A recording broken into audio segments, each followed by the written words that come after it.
Welcome to Happiness and the City. This is Barbara, and today I wanted to focus our attention on a very important matter that is preoccupying a lot of people in America, but also in the whole world. President Trump mentioned many times the need for America to become great. So the concept of greatness entered political discussions, and there's even a slogan created in that context.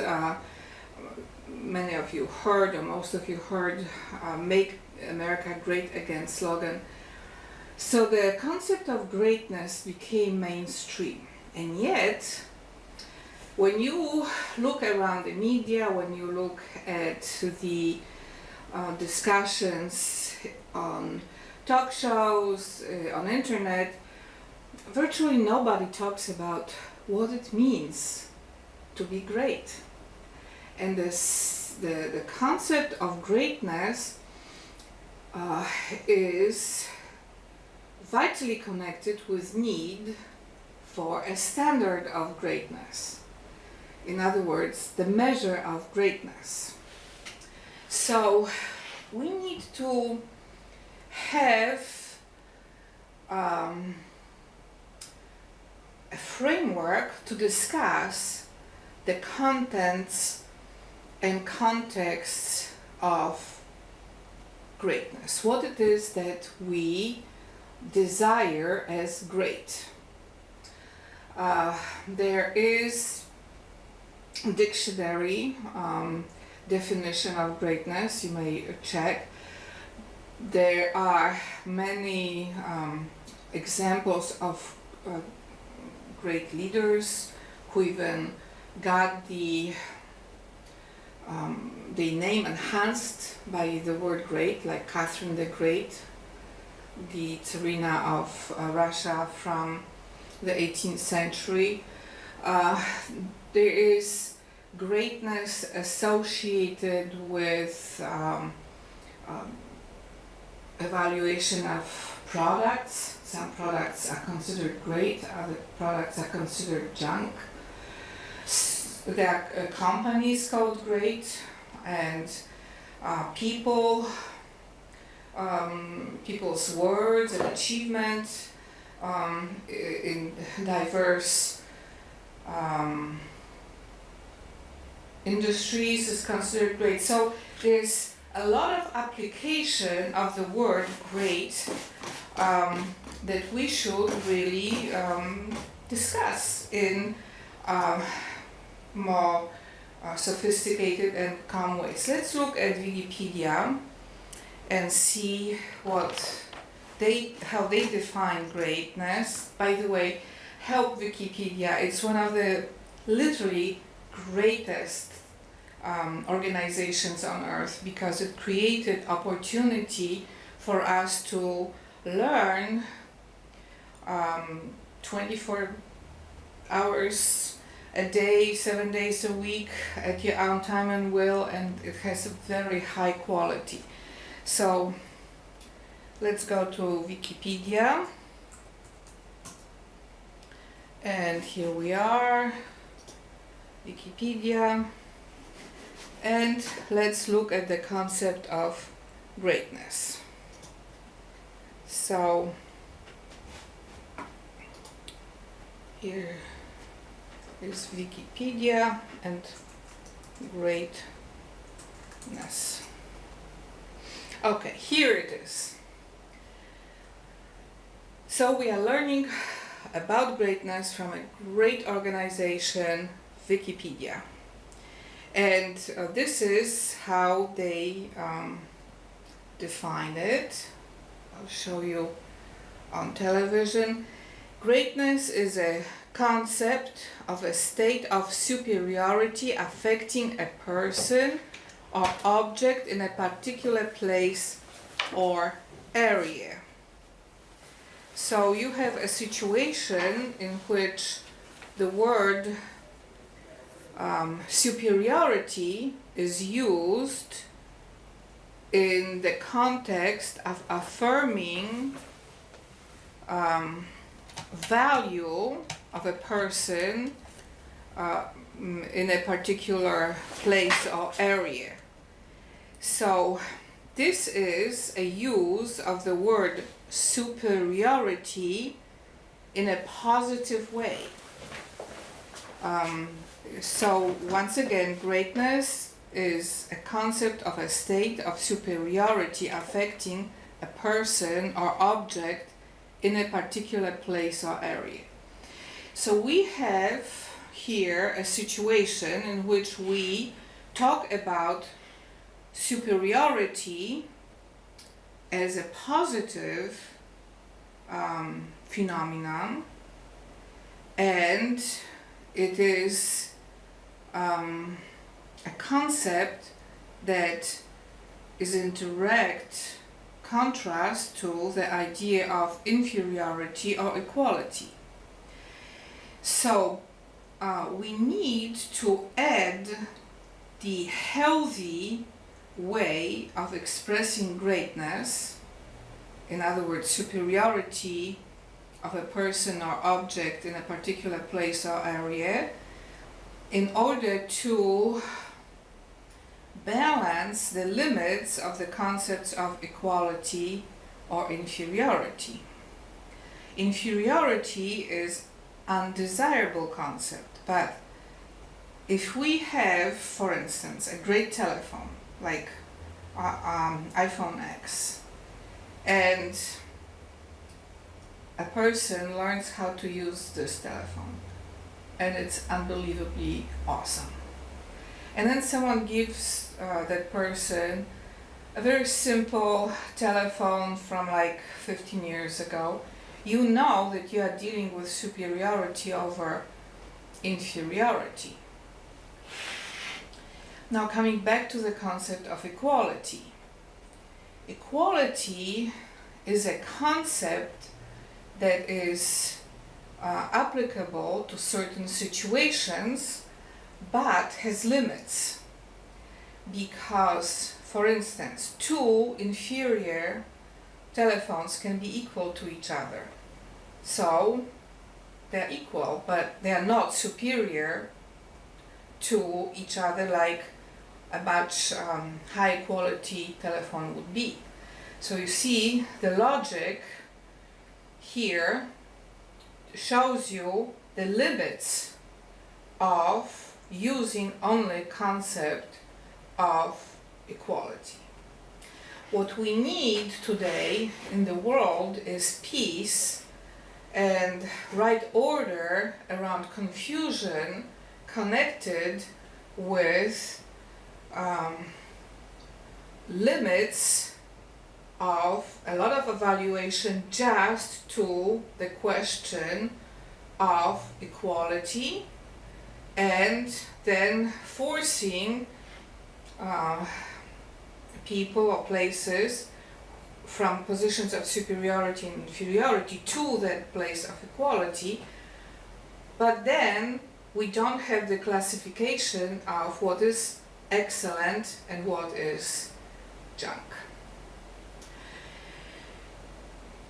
We have to understand that knowledge of history is very helpful if we use it as a foundation for improving what is happening today in our lives and for directing us to the future. If we ignore the need to improve on the past, in other words, to create superiority to the achievement of the past, then we end up falling in a situation in which, under different circumstances, in different generations, under different ideologies and knowledge, we want to justify what is happening today in our lives on the foundations of what was in the past in a completely different set of circumstances. And that creates a situation of hopelessness and void, because you cannot catch something that is already past. You can learn from it, you can get understanding, you can grasp the lessons learned in the past, you can appreciate legacies from the past, many wonderful architectural monuments, a lot of great real estate, knowledge, libraries. We can appreciate that. But we always have to create standard to go into the future, and instinctively we don't want equality to that past. We want to create something superior, to build upon the achievement of our ancestors and create greatness. So in order to create greatness in our present, we have to have fresh vision of the present and the future, and not to get caught up in fights from the past, because we'll never be able to overcome the natural inferiority of the past, and that is that it is the past. It's over. So, in order for us to create more sophisticated understanding of all kinds of issues with equality, we have to have calm discussions on what is a vision of equality in contrast to vision of greatness or vision of inferiority. Because, again, if we want to get rid of inferiority by creating equality, we may end up creating more inferiority, more people becoming equal in inferiority. Now, if we want to appreciate greatness, we'll encourage pathways to create equality in the context of greatness. But not everybody will be able to achieve that greatness, but at least everybody will have a chance to achieve it. And if that greatness is appreciated and approved as something valuable, then it creates a sense of value and prestige that in fact blesses not only a person or place or thing that achieves that greatness, but also the person who is appreciating it.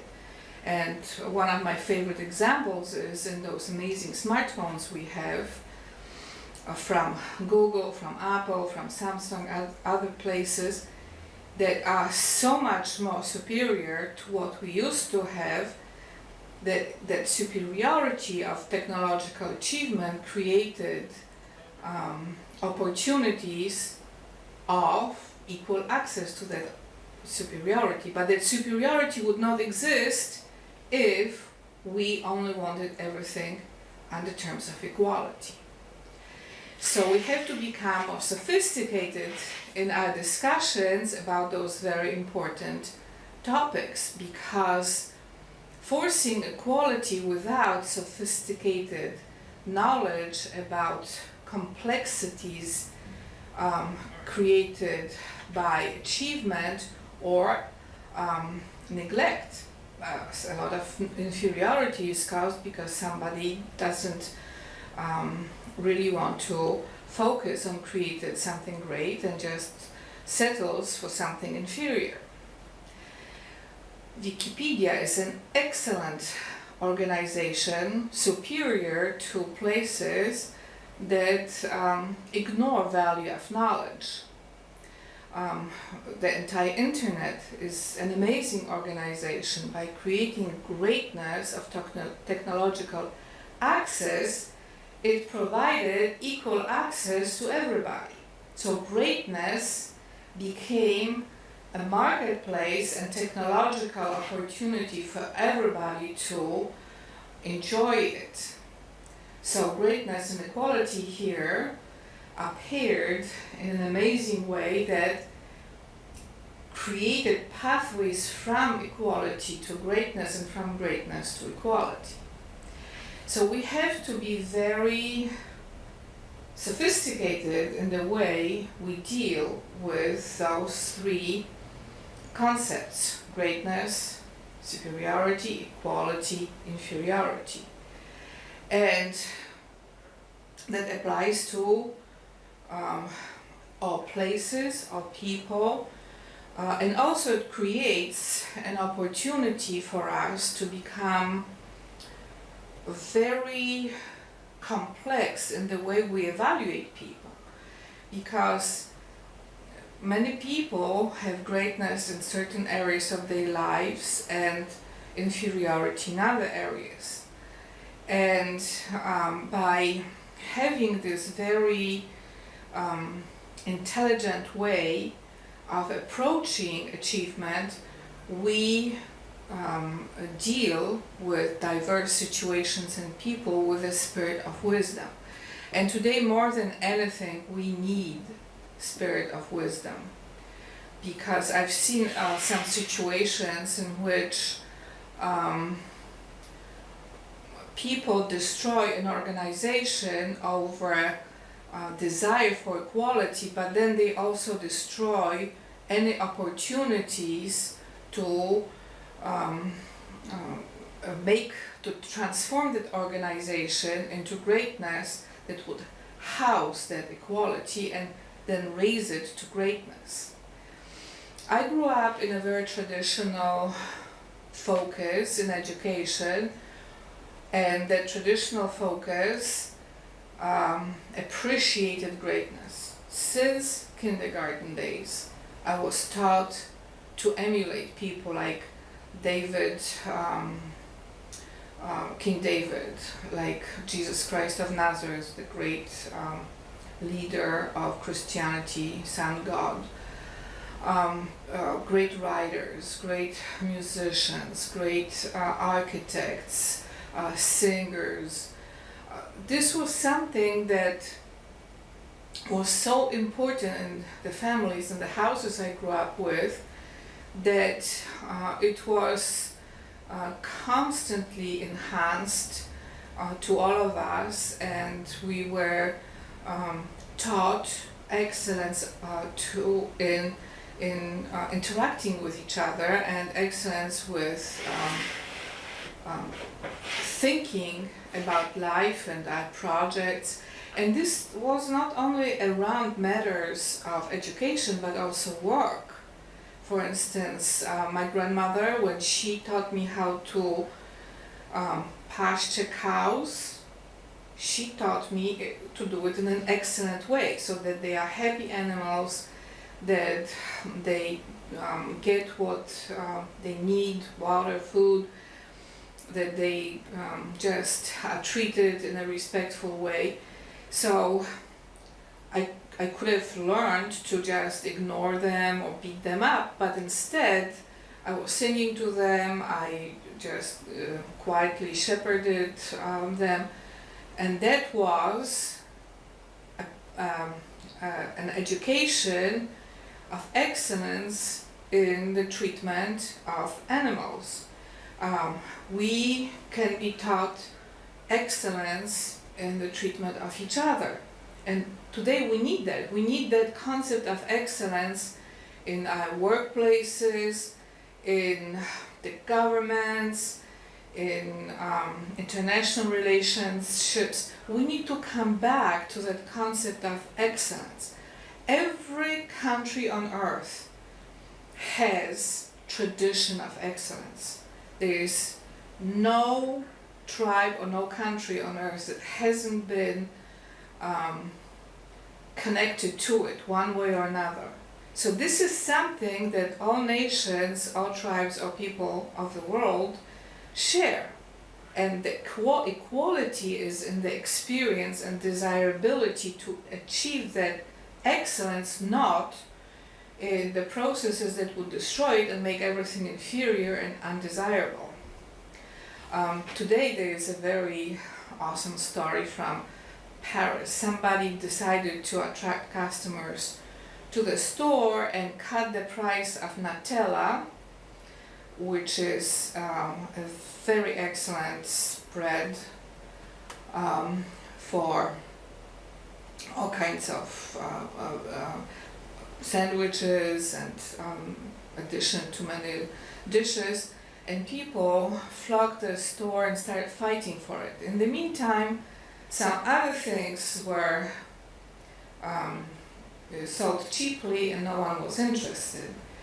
So you see how excellence attracts attention, and excellence can also come in how we price things, which is a topic for a different show, but we have to come back to excellence also in how we view money and financial instruments and banking, and how we create excellence in the way a city is organized around finances and budgets. We should have excellence in how we can resource a great organization without limiting it by budgets, but creating it around issues of how to cover costs to make it great. So we have to come back to that concept of greatness as something that is good, that has noble contact with desirable things within it. Now, greatness would be different in different cultures, but greatness by itself has to be connected to the content of greatness, because not everybody would agree that greatness is a neutral concept in all cultures.